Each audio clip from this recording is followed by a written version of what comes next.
Il est temps pour nous de jouer à un jeu. Nous allons classer tous les personnages principaux de Squid Game, du pire au meilleur, dans notre liste de classement officielle. Commençons par les pires du pire. Ces personnages sont le niveau F. Maintenant, je sais que vous allez être choqués par notre choix pour le pire personnage. Oui, non, ce sont les Very Important Persons. Est-ce qu'il est encore nécessaire de le dire à ce stade? Les Very Important Persons sont essentiellement la seule grosse tâche sur une série autrement brillante. Malgré le jeu d'acteurs médiocre, particulièrement en saison 3, les dialogues sont si gênants qu'on voudrait se recroqueviller comme un vieillard pris dans une bagarre nocturne. Comme l'a dit un jour Yogi Berra, ce n'est pas fini tant que ce n'est pas fini. Qu'est-ce que ça signifie? Bien sûr, c'est logique que les Very Important Persons soient méprisables. Ils incarnent le pire de l'humanité, des riches privilégiés qui se délectent de la souffrance des moins fortunés. Ces gens n'ont ni empathie, ni âme, ni compassion. Ils ont été créés, au sens le plus pur du terme, pour être détestés. Considérant cela, je suppose qu'ils ont relativement bien travaillé, si on peut dire ainsi. Passons aux joueurs, en particulier Im Jong-dae, le joueur numéro 100. Comme les Very Important Persons, le joueur numéro 100 était clairement fait pour être détesté. Pratiquement tout ce qu'il fait à l'écran, c'est rallier les autres joueurs pour continuer les jeux afin d'augmenter la cagnotte au maximum. Jong-dae s'est endetté de plus de 10 millions de won, montrant qu'il avait besoin d'une somme importante pour régler ses problèmes avec ceux à qui il devait de l'argent. Pour lui accorder le minimum de crédit qu'il mérite, c'est un antagoniste plutôt solide. C'est intéressant de voir un personnage aussi endetté, sans aucun scrupule moral à faire tout ce qu'il faut pour sauver sa propre peau. Cela dit, ça le rend aussi complètement méprisable. Même si on n'aimait pas voir des personnages mourir dans cette série, on a applaudi quand ce salaud a enfin eu ce qu'il méritait. Pour compléter le niveau F, il y a Lee Myung-gi, joueur 333, qui a eu le changement de personnalité le plus fou dans la dernière saison. On en a plaisanté dans notre vidéo du bien au mal, mais franchement, quelqu'un devait vraiment détester ce type dans la saison 3, non? J'admets complètement que d'accord, peut-être que la médaille d'argent du mal était un peu sévère, d'accord? Malgré quelques qualités rédemptrices, ce type était prêt à tuer son propre enfant en bas âge pour se sauver, alors que Ji-hoon proposait de se sacrifier pour leur permettre de gagner tous les deux. Myung-gi est un niveau F non seulement pour cet acte horrible, mais aussi pour la façon totalement inattendue dont il est devenu mauvais. Malgré quelques moments louches durant la saison, il avait de bonnes qualités, comme un véritable souci pour son ex. Les scénaristes souhaitaient aussi que Myung-gi incarne le sacrifice de la jeunesse par l'ancienne génération pour son propre confort et profit, mais le joueur Sent l'a déjà parfaitement représenté. Pour moi, la saison 3 de 333 a été un échec. Heureusement, les personnages suivants ont plus de tenue. Niveau D, Byung-gi, joueur 111, arrive. Après lecture de vos commentaires, on se soucie de votre avis. Nous souhaitons clarifier certains de nos choix controversés dans le classement du bien au mal, notamment le joueur 111. Pour être franc, ce type aurait dû être classé parmi les mauvais. Comme Myung-gi et Jong-dae, il a été essentiel pour montrer à quel point les joueurs pouvaient être dépravés et égoïstes dans des situations désespérées, allant jusqu'à aider un trafic d'organes pour avoir un avantage au prochain tour. Il offre un éclairage intéressant sur la saison, en révélant comment les jeux peuvent exacerber les pires travers humains, et comment les organisateurs cherchaient sincèrement à rendre les jeux équitables selon leur vision tordue de l'équité. Ensuite, nous avons le traître Capitaine Park. J'étais peut-être trop naïf de croire qu'il était un type bien au début, mais après sa représentation à la fin de la saison 2, j'étais impatient de voir où l'histoire allait l'emmener. Quelle est sa relation avec le frontman, s'il y en a une, et pourquoi lui fait-il assez confiance pour empêcher son frère de trouver l'île? Il s'avère qu'il n'est qu'un autre soldat travaillant dans les jeux. Au niveau de l'intrigue, ce n'est pas un problème, mais le méchant aurait pu être plus intéressant, étant donné les lacunes dans la sous-intrigue de Junho cette saison. Il est surprenant de voir Seon-hyo, la chamane de la mer et joueuse 44, ailleurs que dans la catégorie la plus basse, mais je suis content qu'elle soit arrivée jusqu'à la saison 3. Pas parce que je l'aime bien, loin de là, mais parce qu'elle n'est pas une sorte de génie du mal, c'est juste une personne méchante ordinaire qui est aussi extrêmement agaçante. L'avoir joué les grandes dames pour aussitôt rentrer dans sa coquille dès qu'elle se sent un peu menacée, c'est vraiment hilarant. Ce qui résume d'ailleurs la plupart de ses apparitions à l'écran. Aussi horrible que ce soit qu'elle ait abandonné ses partisans pour qu'ils se fassent tuer, c'était l'un des moments les plus inutilement drôles de la saison. Dans une saison pleine de personnages maléfiques et de morts tragiques, c'était agréable d'avoir un personnage simplement agaçant. Et pour clore le niveau D, voici l'infâme Min-soo, joueur 125. Bien qu'encore énervé qu'il ait pris ses Misito, il a au moins trouvé une certaine rédemption cette saison. Rédemption n'est peut-être pas le terme approprié. Il a plutôt gagné bien plus notre sympathie. Le gars, rongé par la culpabilité d'avoir laissé mourir Semi, sombre dans la toxicomanie et est en proie à des hallucinations. Il a quelques moments étonnamment lucides dans son, appelons-le, état d'éveil, comme lorsqu'il a trompé Namju pour qu'il traverse la moitié du pont à corde à sauter pour ce qui s'est avéré être un contenant de drogue vide. Il a aussi tué 44 alors qu'elle l'insultait pour sa lâcheté. ce qui a ironiquement prouvé qu'il était capable de se défendre. Et enfin la scène où Semi lui pardonne, du moins dans une hallucination. Quoi qu'il en soit, c'était touchant, donc Min-Soo remporte la première place dans cette catégorie. Passons maintenant aux personnages que nous adorons. Qu'ils soient héroïques ou simplement très doués pour en être loin, voici le niveau 2. Bon, pour être totalement honnête, on a quelques explications à donner pour les deux prochains. Park Young-sik, le joueur numéro 7, a réussi à la fois à gagner et à perdre notre respect lors de cette dernière saison. La saison 2 a suscité des sentiments mitigés à son égard. Malgré sa culpabilité d'avoir mis en danger sa mère âgée par ses erreurs, il ne semblait jamais avoir de mauvaises intentions envers autrui. Il semble que c'était un type bien qui était simplement un peu fainéant, ce qui faisait de lui quelqu'un d'imparfait, mais pas vraiment digne de haine. Avec le recul, ce gars-là est moralement très ambigu. Un homme désespéré dans une terrible situation. Dans un moment de faiblesse, il a tenté de tuer une jeune mère en s'excusant, montrant qu'il voulait juste survivre, mais était prêt à commettre l'innommable pour y arriver. Il illustre bien comment le désespoir peut rapidement devenir un véritable mal. Je suis perplexe qu'il soit classé en dessous du trafiquant d'organes, avec le recul. C'est ma faute. Imaginez juste qu'il était 2 places devant lui dans la vidéo. Rétroaction. Kang Dae-ho, joueur 388, se classerait entre ces deux-là. Il est bas dans notre classement car son grand potentiel a été gâché. Un gars qui a menti sur son service militaire, ce qui a entraîné le meurtre de celui qui n'avait pas menti, a tellement de potentiel en tant que méchant. Il était évident que 388 avait des problèmes mentaux. Après une vie d'abus et de rejet, il voulait désespérément réussir, quitte à utiliser des moyens malhonnêtes pour y parvenir. Cela dit, il a menti sur son expérience militaire, donc cela ne suffirait pas à le réhabiliter, si c'est vraiment arrivé. Netflix a fait une erreur de traduction dans les sous-titres. Dae-ho avait bien effectué son service militaire, mais n'avait jamais utilisé d'armes et n'était pas préparé à gérer la pression que cela implique, comme l'ont souligné certains d'entre vous dans les commentaires. Dans notre dernière vidéo, nous l'avions classé parmi les méchants, pensant qu'il s'agissait d'une usurpation de statut militaire, ce qui, comme vous nous l'avez appris, n'est pas vraiment un problème en Corée. Considérez ceci comme nos excuses à Dae-ho pour notre dureté envers lui. Il n'est pas un héros, mais il vaut mieux que ce que nous pensions. Nous aurions seulement aimé qu'il ait plus d'histoire et de temps à l'écran, car il aurait pu être l'un des antagonistes les plus intéressants de toute la série. Monsieur Kim, un autre des nombreux excellents personnages de cette série, arrive ensuite. Si tu m'avais dit en début de saison que l'usurier ne finirait pas dernier, je t'aurais pris pour un fou. Mais dans la saison 2, il s'est quelque peu racheté à nos yeux. Après le remboursement intégral par Ji-Eun, Monsieur Kim est devenu son allié fiable, l'aidant à retrouver le Squid Game et se sacrifiant pour que son ami revoie sa femme. Cela me fait penser à la sagesse de Zangief dans les mondes de Ralph. Tu es un méchant, mais cela ne veut pas dire que tu es une mauvaise personne. Après Monsieur Kim, nous avons une autre Kim, Kim Yong-mi, joueuse 95. Honnêtement, on n'a pas grand-chose à dire sur Young-mi, mais c'est peut-être pour ça qu'on l'apprécie tant. Parfois, ouais, quand votre groupe de personnages est rempli de gens louches et moralement ambigus, c'est bien d'avoir un personnage qui est simplement normal. Young-mi agit comme toute personne sensée le ferait dans Squid Game. Elle est absolument terrifiée et veut désespérément se protéger jusqu'à ce qu'elle puisse sortir de là. Young-mi renforce vraiment ton empathie pendant que tu regardes. Bien sûr, tu veux que les jeux s'arrêtent, mais le fait d'avoir une jeune femme vulnérable qui crie pour qu'ils appuient sur X rend ça tellement plus puissant. Et pour clôturer cette catégorie, nous avons Kim Jun-hae, joueur 222. Cette place pourrait être vue comme la position honorifique de son bébé, l'autre joueur 222. Tout comme Young-mi, Jun-hae est un personnage qui nous fait désespérément souhaiter la fin des jeux pour que ces personnes rentrent saines et sauves chez elles. Lorsqu'elle accouche dans la saison 3, les enjeux augmentent considérablement pour des raisons évidentes. Jun-hae et son bébé, ainsi que Ji-Hoon, illustrent magnifiquement que les êtres humains peuvent être placés dans des circonstances horribles et en ressortir tout de même avec leur humanité intacte. Pour cela, nous donnons beaucoup de points à 2,22. Cela dit, elle n'est pas aussi intéressante intrinsèquement que beaucoup d'autres joueurs, donc nous ne pouvons pas la placer plus haut. Mais maintenant, passons aux choses sérieuses. La catégorie B regroupe les meilleurs personnages de la série.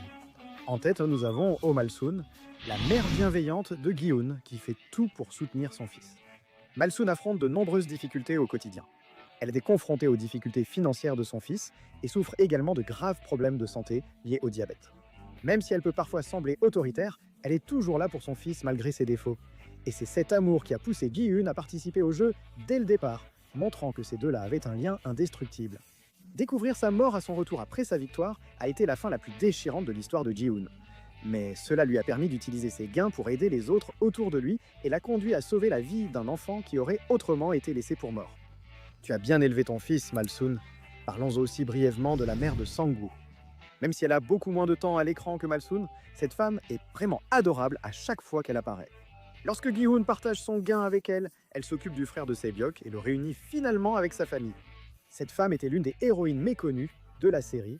Nous voulions donc lui donner une place importante dans notre classement. Au-dessus de son patron disparu se trouve Choi Woo-seok, un gangster au grand cœur, fidèle jusqu'au bout. Suite au sacrifice de Monsieur Kim, il est plus résolu que jamais à aider Gi-hoon et Junho à retrouver le chef. Il n'est peut-être pas le type le plus respectueux des lois, mais il prouve qu'on n'a pas toujours besoin de suivre les règles pour être quelqu'un de bien. C'est grâce à Woo-seok que Junho a découvert que le capitaine Park était un traître, et après avoir passé 6 mois en prison pour s'être introduit chez Park afin de découvrir son secret, il semble être devenu un bon ami de Junho. La façon dont il agira à l'avenir reste à voir, mais à nos yeux, il est aussi bon que réformé. En parlant des méchants de Squid Game, impossible d'omettre Oh Il-nam, le joueur 1. Malgré la surprise totale de la révélation qu'Il-nam était le fondateur du Squid Game, cela n'a pas diminué l'impact de ce rebondissement pour autant. Il-nam est passé de la mort la plus déchirante de l'épisode des billes à la révélation d'un vieil homme tordu qui voulait simplement savoir ce que cela faisait d'être l'une de ses nombreuses victimes, tout en sachant depuis le début qu'il n'était jamais vraiment en danger dans les jeux. Il est à la fois d'une cruauté vicieuse et totalement nonchalant à ce sujet, ce qui fait de lui un personnage encore plus terrifiant avec le recul. Cet homme a réussi à duper tout le monde en se faisant passer pour un vieux monsieur sympathique et excentrique, pour finalement se révéler être l'un des personnages les plus tordus de la série. C'est un personnage efficace, mais on ne va pas le mettre plus haut, car j'ai encore du mal à digérer qu'ils aient écrit l'une des morts les plus déchirantes de la série pour qu'elle devienne inutile par la suite. J'ai pleuré pour lui. D'autres moments déchirants m'attendent encore, mais je ne sais pas si je dois m'en réjouir, tant pis. Semi-joueuse 380 est la prochaine. Comme Young-mi, Saimi se démarque comme un personnage qui n'est ni trop complexe ni tragique. Elle est simplement cool.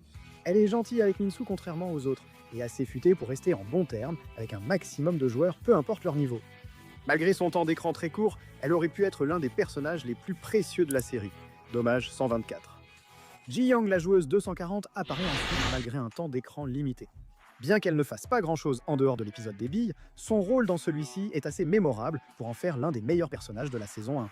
Son échange avec 67 était l'un des récits les plus tragiques de la série, révélant que tous n'étaient pas venus au jeu à cause de mauvais choix de vie. Certaines Kem, comme Ji-young, ont vécu des vies de maltraitance. Lorsqu'elles ont craqué, elles n'avaient plus d'options, mais Ji-young est restée bienveillante jusqu'au bout. Bien que techniquement une tueuse, elle était prête à se sacrifier pour permettre à Se-byok de survivre, reconnaissant que cette dernière avait plus de raisons de vivre. Dans une autre vie, leur amitié aurait pu être inoubliable, mais à ce moment-là, une seule avait encore une raison de vivre. Contrairement à son père minable, nous espérons que Ji-young profite de la vie au paradis. En 10e position de notre top 10, le détective Wang Jun-ho, initialement pressenti pour une place plus élevée. Sa quête pour infiltrer les jeux et retrouver son frère, bien que secondaire, a révélé sa loyauté extrême et sa force de caractère. Dans la saison 2, il collabore avec Gi-hoon pour localiser les jeux et les faire fermer définitivement. Il joue à nouveau un rôle secondaire en cherchant l'île avec l'équipage du capitaine Park. Aussi cool que soit Junho, il nous a un peu déçus dans la saison 3. Ne vous méprenez pas, il était toujours cool, mais après toute la tension autour de la confrontation avec son frère et l'obtention de justice pour les victimes, au final il a juste crié « Pourquoi ?», et est parti. Malgré tout, il a su s'échapper avant l'explosion de l'île, obtenant une fin heureuse en devenant le père adoptif de 22. C'est un bon gars qui a eu une fin heureuse, ce qui est rare dans cette série. Mais passons maintenant aux meilleurs personnages de la série. Des méchants impitoyables, des héros inébranlables et des personnages inclassables. C'est ça le niveau A, nous l'avons déjà dit et nous le redirons. Aminyo la joueuse, 212 est un personnage sous-estimé mais précieux. Seonyo aimerait avoir le charisme de cette femme. Malgré son égocentrisme extrême, elle ne semble pas avoir une once de méchanceté en elle. Elle tente de collaborer avec d'autres joueurs sans leur jeter de sort s'ils refusent. Cependant, elle gardera rancune si vous jouez avec son cœur. C'est une mesquinerie compréhensible qui l'a amenée à être celle qui a éliminé Deoksu, assurant ainsi que les joueurs derrière eux aient une chance de traverser. Cette femme, le personnage comique un peu loufoque, a réussi à éliminer la plus grande menace de la compétition. Han Min-yeo excelle à être à la fois impressionnante et drôle, ce qui en fait l'un de mes personnages favoris. En défense de 44, je dirais que 212 était un personnage comique difficile à égaler. Park Jeong-sok, joueur 246, est l'un des rares personnages à avoir eu une fin heureuse. Comme 149, il a participé au jeu uniquement pour aider son enfant. Mais dans son cas, son enfant n'était pas endetté mais plutôt un bébé nécessitant un traitement onéreux contre le cancer. Jang-sok est une légende pour avoir été prêt à risquer sa vie pour sa petite fille, et il gagne encore plus de points pour être l'un des joueurs les plus chevaleresques et respectueux du jeu. Il a aidé Youngmi et son groupe lors du défi de la mêlée, étant l'un des joueurs les plus forts et agiles. Il a également été courageux en aidant Gi-hun pendant sa rébellion. Sa carrière lui permet d'emmener régulièrement sa fille au parc d'attractions, ce qui est adorable. La qualité des 5 derniers personnages de ce niveau l'empêche d'être mieux classé, mais son lien touchant avec sa fille et sa fin heureuse méritée dans cette histoire lui valent notre sympathie. Parmi les destins tragiques, peu égalé de celui de Jang Geon-ja, la joueuse 149, contrairement aux autres concurrentes âgées, 149 est d'une grande sincérité. Elle a toujours été une mère aimante, non seulement pour son fils, pour qui elle est entrée dans les jeux, mais aussi pour d'autres joueurs vulnérables comme Junhye et Youngmi. Elle est débrouillarde et perspicace, réussissant à faire passer un couteau sous la surveillance des gardes en le dissimulant en barrette à cheveux. Jeomja était profondément bonne et aimait son fils plus que tout. Lorsqu'elle a dû le tuer pour sauver une femme et son bébé, le fardeau sur sa conscience a été si lourd qu'elle s'est suicidée. C'est sans doute la fin la plus cruelle et tragique de l'histoire d'un personnage dans toute la série, ce qui n'est pas peu dire. Thanos, le joueur 230, est l'un des principaux méchants de la saison 2 et n'a pas besoin de présentation. Contrairement à Deoksu, un être froid et mauvais, Thanos est un rappeur junkie de SoundCloud qui tue sans remords. Aussi radical que soit ce changement, Thanos est honnêtement un personnage amusant. Allons-y! Bien qu'il puisse être agaçant parfois, c'est totalement intentionnel. Ses soudains éclats d'anglais sont drôles et emblématiques et l'acteur interprète parfaitement son rôle. Rouge, orange, jaune, vert, légende, Thanos. On aurait souhaité qu'il survive jusqu'à la saison 3. On l'imagine bien proposer d'épargner un planqué en échange de l'achat de sa mixtape pour finalement le poignarder malgré tout. Le mal le plus effrayant est celui qui bat un homme à mort en plein jour. Yang Deoksu, joueur santin, arrive ensuite. Deoksu est le mal à l'état pur dès le début, se distinguant dans la série comme l'un de ses monstres les plus violents. De rire des candidats qui se suicident, à doubler dans la file pour avoir plus de nourriture, rien n'est trop bas pour Deoksu. Il est essentiellement un tyran avec la force d'un chef de gang violent. Toute offense envers Deoksu, ou même la moindre gêne à son égard, peut être punie de mort, ce qui donne vraiment la chair de poule en se demandant ce qu'il va faire ensuite. Ses tendances violentes et son imprévisibilité font de lui un méchant bien plus effrayant que Thanos, et un type de peur différent de Namgyu. Il n'a peut-être pas de nom officiel, mais l'homme en costume n'en a pas besoin. Le recruteur est l'un des personnages les plus maléfiques de la série, exploitant les personnes vulnérables et prenant un plaisir malsain à les voir souffrir. Il a un penchant pour la torture, ce qui fait de la première de la saison 2 l'un des épisodes les plus brutalement surprenants de la série. Son absence totale de remords, même pour des motifs plus larges, fait de lui l'une des pires personnes de la série et l'un des méchants les plus efficaces. Parfois, le mal le plus effrayant est celui qui arbore un sourire. Si ce n'était pas pour toutes ces marques de gifles sur ton visage une fois qu'il a fini de jouer avec toi, tu pourrais penser que c'est un type parfaitement sympathique. Abordons maintenant Namgyu, le joueur 124, probablement le méchant le plus effrayant des jeux. Je suis surpris de l'avoir classé si haut, mais pour un ancien larbin de Thanos, il s'est avéré être un excellent méchant dans la saison 3. Le fait que la série ait détourné l'importance de Thanos avec une fourchette sous la gorge pour lui donner un rôle plus menaçant était génial. En fait, ce type est bien plus vicieux que Thanos ne pourrait jamais l'imaginer. Thanos semblait au moins capable d'être un peu amical par moments, mais Namgyu est un tyran dans ses meilleurs moments et un vrai psychopathe dans ses pires. Il semble être une réelle menace pour la sécurité des autres joueurs. Moins coriace que Deoksu et moins charismatique que Thanos, mais bien plus menaçant quand les lumières s'éteignent ou qu'on lui remet une dague rose et verte. Son élimination fut l'une des chutes les plus satisfaisantes de la saison 3. Nous arrivons enfin aux personnages qui ne pouvaient aller qu'au plus haut niveau. Voici les personnages de niveau S. Commençons par montrer un peu de respect à Ali Abdul, joueur 199. Ali est un homme dévoué à sa famille et loyal envers ses amis. Autrement dit, il est le dernier à devoir participer au Squid Game, mais cela montre jusqu'où il irait pour sa famille. Ali se montre sincèrement serviable tout au long du jeu, que ce soit en retenant Gi-hun lors du jeu 1, 2, 3 soleils, ou en devenant l'un des amis les plus proches de Sang-woo. Sa mort restera toujours la plus totalement imméritée de l'histoire de Squid Game. L'expression de cœur brisé sur son visage te fait réaliser à quel point ce jeu est tordu. Ensuite, nous avons le principal méchant lui-même, Wang In-ho, le maître de cérémonie. Le maître de cérémonie se distingue des Very Important Person et d'Ilnam pour une raison.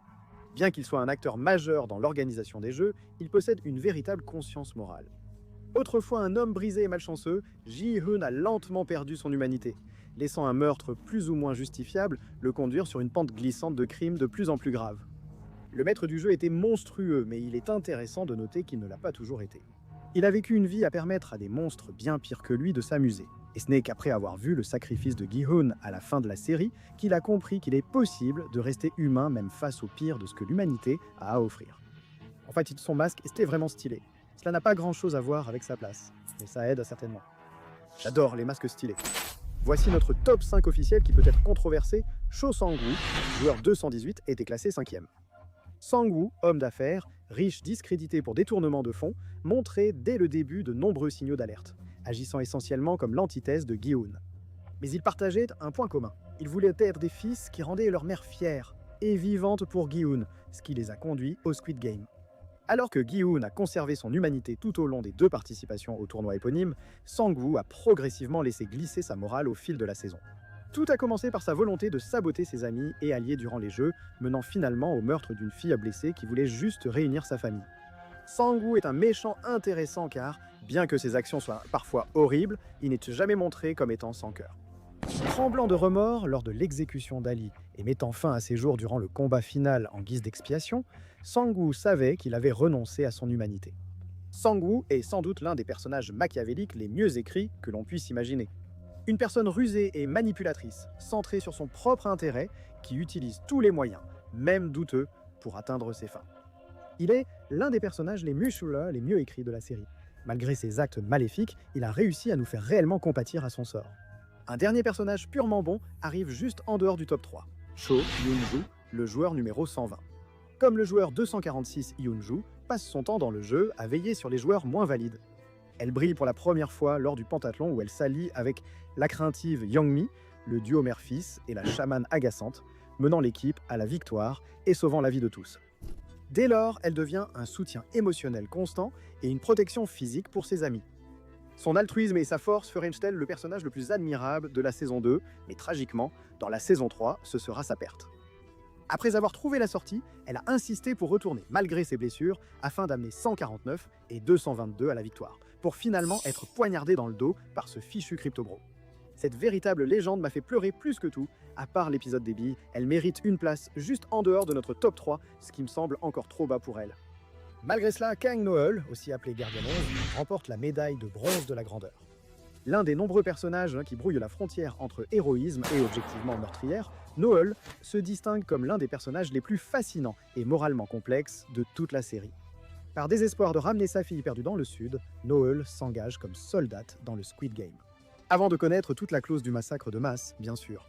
Son inclusion nous révèle le fonctionnement interne des jeux et son incroyable aventure pour protéger le joueur 246 afin qu'il puisse revoir son enfant, surtout dans la dernière saison. Les voir discuter dans le final a parfois été l'un des moments les plus satisfaisants de la série. Malgré quelques actes vraiment terribles, Noeul avait une bonne âme et a réussi à sauver non seulement la vie d'un homme, mais aussi une fille de grandir sans son père. Cette prochaine place va vous surprendre, car on a été clair en disant que Seong Gi-hoon, le joueur 456, est une véritable légende. Depuis le début, il est dépeint comme un homme ayant du mal avec les responsabilités, mais possédant un cœur gentil et généreux. Dès le début, on voit que c'est un homme au cœur tendre, que ce soit en jouant aux machines à pince pour offrir un cadeau d'anniversaire à sa fille ou en donnant du lait à son chaton. Malgré ses problèmes de paris hippiques, il participe à un jeu du calmar lorsqu'il est au plus bas. Dégoûté par la vraie nature du jeu, il encourage les gens à rester unis pour sauver des vies, mais est horrifié par le mal que ce jeu révèle chez les gens. Quand Ji-Hoon revient, sa détermination à stopper l'organisation maléfique en fait l'opposant idéal au maître du jeu. Bien qu'on lui ait offert exactement la même opportunité d'abandonner ses principes pour se sauver lui-même, il a rejeté cette idée, insistant pour préserver autant de vies que possible, peu importe si elle le méritait ou non. Les humains ne sont pas des chevaux, mais qu'est-ce qui l'a empêché de commettre ce qui aurait été, il faut l'admettre, un meurtre relativement compréhensible. Ces mots nous viennent du personnage le plus bouleversant de la série. Notre médaille d'or de la grandeur revient à Kang Se-byok, la joueuse 67. Entre autres, Squid Game met en lumière les difficultés des personnes dans le besoin à s'en sortir, quand tout semble être contre elles. Aucun personnage n'illustre cela mieux que Se-byok, une transfuge nord-coréenne et une jeune délinquante qui fait tout ce qu'elle doit faire pour garder la garde de son frère et faire venir ses parents en Corée du Sud. En surface, c'est une criminelle prête à voler des gens, à les menacer avec un couteau ou à faire tout ce qu'il faut pour obtenir ce qu'elle veut, Mais derrière ses actions se cache un cœur qui ne cherche qu'à protéger sa famille. Sebyok sort de sa coquille au fil de la saison, notamment lors de l'épisode des billes avec Ji-young, où elle réalise que tout le monde ne cherche pas à profiter d'elle. Sebyok devient progressivement plus empathique et attentionné envers les autres joueurs. C'est encore plus vrai pour Gi-hun, qu'elle aide lors de l'avant-dernier tour, ce qui l'amène finalement à le convaincre de ne pas tuer Sang-woo, car elle sait qu'il n'est pas ainsi. Bien que brisée par le monde et devenue cruelle, elle a su préserver une part de gentillesse. Beaucoup voulaient pas qu'elle gagne tout, et selon nous, c'est simplement parce que c'est le meilleur personnage de la série. Voir qu'elle avait indirectement atteint son objectif lors du final a apporté la conclusion nécessaire à son histoire, donc finalement, d'une certaine manière, elle a gagné.